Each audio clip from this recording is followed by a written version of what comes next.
নমস্কার বন্ধুরা, সামনেই আসতে চলেছে বছরের দীর্ঘতম সূর্যগ্রহণ।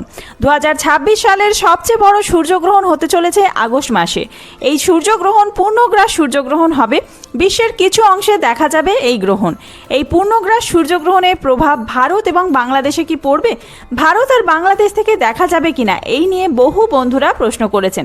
তাই চলুন জেনে নেওয়া যাক এই বছর সূর্যগ্রহণ কত তারিখে দেখা যাবে, গ্রহণ কখন শুরু হচ্ছে, কখন শেষ হচ্ছে, গ্রহণের সূতককাল কতক্ষণ থাকছে, ভারত এবং বাংলাদেশ থেকে এই গ্রহণ দৃশ্যমান হবে কিনা, গ্রহণের সময় কি করবেন, কি করা উচিত নয়, আর গর্ভবতী মহিলারা কি কি সতর্কতা অবলম্বন করবেন।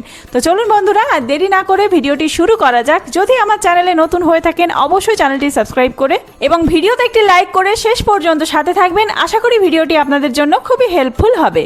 ভিডিওটির মূল পর্বে যাওয়ার আগে জানিয়ে রাখি, এই সূর্যগ্রহণ কিন্তু শ্রাবণ মাসের অমাবস্যা তিথিতে হতে চলেছে। তাই অবশ্যই মা কালীকে স্মরণ করে কমেন্ট বক্সে লিখুন জয় মা কালী। আর কে কোন জায়গা থেকে দেখছেন বন্ধুরা অবশ্যই কমেন্ট করে জানাবেন। শুরুতেই জেনে নেব এই সূর্যগ্রহণের সময়সূচি কি রয়েছে, অর্থাৎ কবে দেখা যাবে এই সূর্যগ্রহণ। 26শে শ্রাবণ 12ই আগস্ট বুধবার, এই দিনেই অমাবস্যা তিথি থাকছে আর এই দিনেই কিন্তু সূর্যগ্রহণ দৃশ্যমান হবে।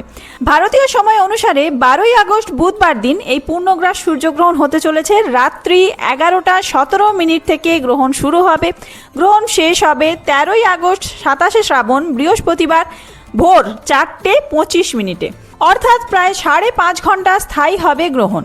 এই সূর্যগ্রহণের সূতককাল কতক্ষণ থাকছে আমরা প্রত্যেকেই জানি। জ্যোতিষশাস্ত্র অনুযায়ী এবং ধর্মীয় বিশ্বাস অনুযায়ী সূর্যগ্রহণের প্রায় 12 ঘন্টা আগে থেকে সূতককাল শুরু হয় এবং গ্রহণ শেষ হওয়ার সাথে সাথেই এই সূতককাল শেষ হয়ে যায়।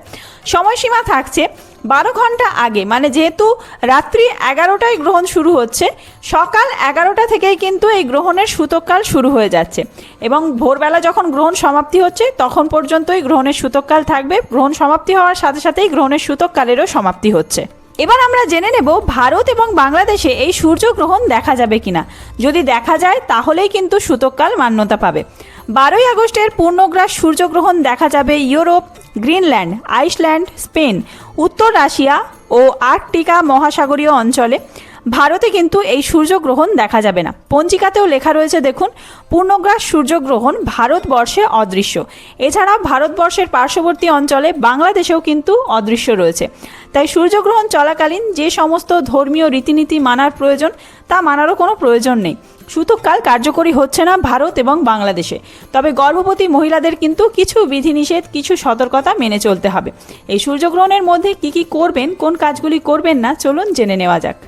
এই সময় মানসিকভাবে গায়ত্রী মন্ত্র বা মহামৃত্যুঞ্জয় মন্ত্র পাঠ করলে আপনার মানসিক স্বচ্ছতা বৃদ্ধি পায়। নীরবতা এবং ধ্যান, শব্দ থেকে দূরে থাকা এবং ধ্যানে কিছু সময় ব্যয় করা অভ্যন্তরীণ শক্তি সঞ্চয় করতে সাহায্য করে। গ্রহণ শেষ হওয়ার পর আপনার সামর্থ্য অনুযায়ী শস্য বা তিল দান করলে ইতিবাচকতা আসে। এই সময়কালে যে কোনো ধরনের বিবাদ বা রাগ থেকে দূরে থাকার চেষ্টা করুন। আর গ্রহণের সময় কোনো কিছু খাবার গ্রহণ না করাই ভালো।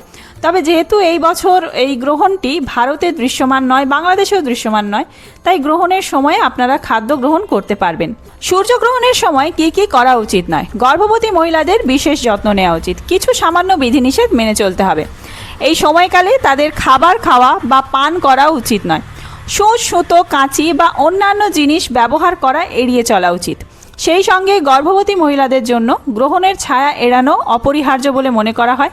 এই সময় কোনোভাবেই বাইরে বেরোবেন না, অর্থাৎ যেদিন গ্রহণ রয়েছে গর্ভবতী মহিলারা বাইরে না বেরোলেই ভালো। তবে যদি খুবই প্রয়োজনীয় কোনো দরকার থাকে তাহলে যেতে পারেন। এর ছায়া অনাগত সন্তানের ওপর বিরূপ প্রভাব ফেলে বলে মনে করা হয়। সবশেষে জানিয়ে রাখি, জ্যোতিষশাস্ত্র অনুযায়ী আসন্ন সূর্যগ্রহণ কর্কট রাশিতে ঘটতে চলেছে। যদিও এই গ্রহণ ভারত থেকে দেখা যাবে না, তবুও জ্যোতিষীদের মতে এর প্রভাব প্রায় 15 দিন ধরে চলবে। সব রাশির উপর কম বেশি প্রভাব ফেলবে, কিন্তু বিশেষ 3টি রাশি রয়েছে যাদের জীবনে সুখ, সমৃদ্ধি এবং সাফল্যের যোগ তৈরি হতে পারে। এই 3 রাশির মধ্যে 3টি রাশি কি জানিয়ে রাখি, মিথুন রাশি, কন্যা রাশি এবং মীন রাশি। আপনাদের জীবনে সুখবর এবং সুসময় আসতে চলেছে খুব তাড়াতাড়ি। তো বন্ধুরা, আজকের ভিডিওটি এই পর্যন্তই। খুব তাড়াতাড়ি নতুন কোনো ভিডিও নিয়ে আসছি। এই সূর্যগ্রহণ সম্পর্কে ডিটেলসে আরও ভিডিও আসছে। এছাড়াও এই সূর্যগ্রহণের দিন তো অমাবস্যাও রয়েছে, সেই অমাবস্যা তিথি বিষয়েও ডিটেলসে ভিডিও আসছে। সেই সমস্ত ভিডিও দেখার জন্য অবশ্যই চ্যানেলটি সাবস্ক্রাইব করে সাথে থাকবেন। আর এই ভিডিওটি যদি হেল্পফুল হয়ে থাকে বন্ধুদের মধ্যে অনেক অনেক বেশি শেয়ার করবেন। ধন্যবাদ।